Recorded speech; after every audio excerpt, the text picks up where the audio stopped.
ہمارے پیارے نبی حضرت محمد صلی اللہ علیہ وآلہ وسلم سے روایت کی گئی، آپ نے فرمایا، راستوں میں بیٹھنے سے اجتناب کرو۔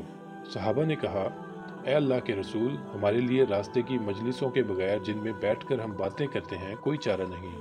اس پر آپ نے فرمایا، اگر تم مجلس کے بغیر نہیں رہ سکتے تو راستے کا حق ادا کرو۔ لوگوں نے کہا، اس کا حق کیا ہے؟ آپ نے فرمایا، نگاہ نیچی رکھنا، تکلیف دہ چیزوں کو راستے سے ہٹانا، سلام کا جواب دینا، اچھائی کی تلقین کرنا اور برائی سے روکنا۔ آپ نے فرمایا، نیکی میں کسی چیز کو حقیر نہ سمجھو، چاہے یہی ہو کہ تم اپنے مسلمان بھائی کو کھلتے ہوئے چہرے سے ملو۔ حضرت انس بن مالک رضی اللہ عنہ سے روایت کی گئی، کہا، میں نے تقریباً 10 سال تک رسول اللہ صلی اللہ علیہ وآلہ وسلم کی خدمت کی۔ اللہ کی قسم، آپ نے مجھے کبھی اف تک نہیں کہا اور نہ کبھی کسی چیز کے لیے مجھ سے یہ کہا کہ تم نے فلاں کام کیوں کیا اور فلاں کام کیوں نہ کیا۔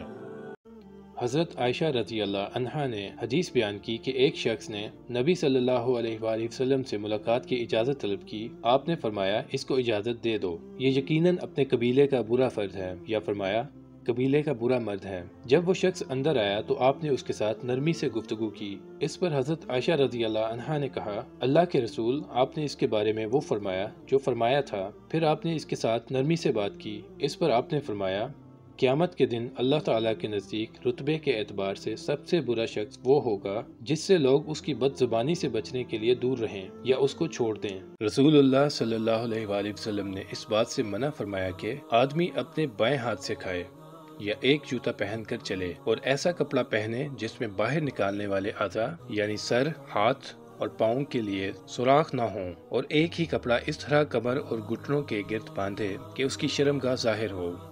رسول اللہ صلی اللہ علیہ وآلہ وسلم نے فرمایا، اللہ تعالیٰ کے نزدیک سب سے زیادہ پسندیدہ 4 کلمات ہیں، سبحان اللہ، الحمدللہ، لا الہ الا اللہ اور اللہ اکبر۔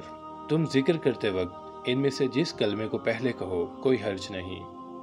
ایک عورت کو بلی کے سبب عذاب دیا گیا۔ اس نے بلی کو قید کر رکھا تھا یہاں تک کہ وہ مر گئی۔ وہ عورت اس کی وجہ سے جہنم میں چلی گئی۔